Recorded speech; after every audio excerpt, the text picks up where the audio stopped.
বাংলাদেশের অন্তর্বর্তী সরকারের কাছে অন্যতম চিন্তার বিষয় মায়ানমার থেকে রোহিঙ্গা অনুপ্রবেশ। রোহিঙ্গা অনুপ্রবেশ এখনো বন্ধ হয়নি। বাংলাদেশের সরকারি হিসাবে গত বছরে প্রায় ৭০,০০০ রোহিঙ্গা অনুপ্রবেশ ঘটেছে। এই অবস্থায় আমেরিকার আন্তর্জাতিক উন্নয়ন সংস্থা বা ইউএসএইড বাংলাদেশে আর্থিক সাহায্য দেওয়া আপাতত ৯০ দিনের জন্য বন্ধ রাখার সিদ্ধান্ত নিয়েছে। তবে রোহিঙ্গাদের জন্য অনুদান বন্ধ করা হচ্ছে না বলে দাবি বাংলাদেশের।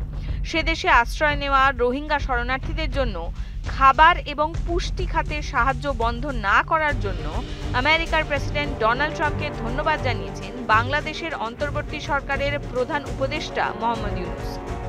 ট্রাম্প ক্ষমতায় আসার পরেই আমেরিকার আভ্যন্তরীণ এবং কূটনৈতিক নীতিতে বেশ কিছু পরিবর্তন দেখা গিয়েছে।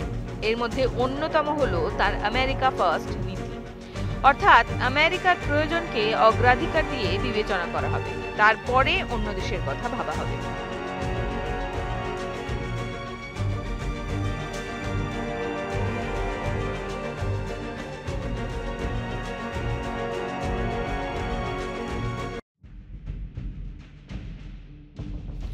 সেই মতো ইসরায়েল এবং মিশর ছাড়া সব দেশের জন্যই আর্থিক সাহায্য বন্ধ করে দিয়েছে ট্রাম্পের প্রশাসন। আমেরিকার বিদেশ সচিব মার্কো রুবিও জানিয়েছেন, নতুন করে সাহায্যের বিষয়গুলি অনুমোদিত না হওয়া পর্যন্ত এই সাহায্য দেওয়া যাবে না।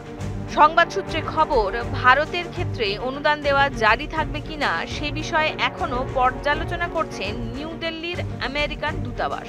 আমেরিকার এই সিদ্ধান্তের আবহে বাংলাদেশের অন্তর্বর্তী সরকারের প্রধান উপদেষ্টার সমাজ মাধ্যম হ্যান্ডেল থেকে জানানো হয়, ঢাকায় আমেরিকার দূতাবাসের তরফে বাংলাদেশের অন্তর্বর্তী সরকারের সঙ্গে যোগাযোগ করা হয়। আমেরিকার কূটনীতিকেরা জানিয়েছেন, রোহিঙ্গা শরণার্থীদের জন্য সাহায্য অব্যাহত থাকবে। এই সিদ্ধান্তের জন্য ট্রাম্পকে ধন্যবাদ জানান ইউনূস। বাকি সব অনুদান আমেরিকা আপাতত বন্ধ রাখলেও রোহিঙ্গাদের জন্য অনুদান চালু রাখায় কিছুটা স্বস্তি পেয়েছে বাংলাদেশ। কারণ মায়ানমারে উদ্ভূত পরিস্থিতিতে রোহিঙ্গা অনুপ্রবেশ এবং তার সমাধান অন্যতম একটি চ্যালেঞ্জ হয়ে উঠেছে ইউনূস প্রশাসনের কাছে।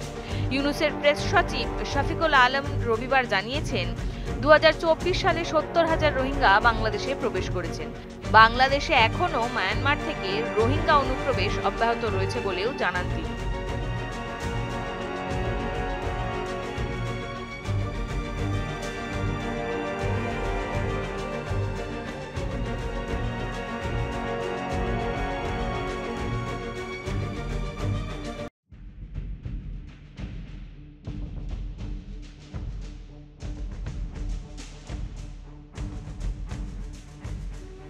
এই পরিস্থিতিতে আমেরিকার প্রশাসন রোহিঙ্গাদের জন্য সাহায্য বন্ধ করে দিলে এই ব্যয়ভার বাংলাদেশের অন্তর্বর্তী সরকারের উপর গিয়ে পড়ার প্রবল সম্ভাবনা ছিল। সুইজারল্যান্ড ডাভোসে ওয়ার্ল্ড ইকোনমিক ফোরামের পার্শ্ব বৈঠকেও রোহিঙ্গা সংকট নিয়ে আলোচনা করেছেন বাংলাদেশের অন্তর্বর্তী সরকারের প্রধান। ইউনূসের প্রেস সচিব জানান, প্রধান উপদেষ্টা রোহিঙ্গা সংকট মোকাবিলায় আন্তর্জাতিক স্তরে সহযোগিতা চেয়েছে। এবছর সেপ্টেম্বরে রোহিঙ্গা সংকট নিয়ে একটি আন্তর্জাতিক সম্মেলনও আয়োজন করতে চায় বাংলাদেশ। শফিকুল জানান, রাষ্ট্রপুঞ্জের সহযোগিতায় এই সম্মেলন আয়োজিত হবে এবং বিশ্বের ১৭০টি দেশ তাতে যোগ দিতে পারে। বাংলাদেশ নিয়ে আরও আপডেট জানতে চোখ রাখুন নিউজ ১৮ বাংলা ডিজিটালে।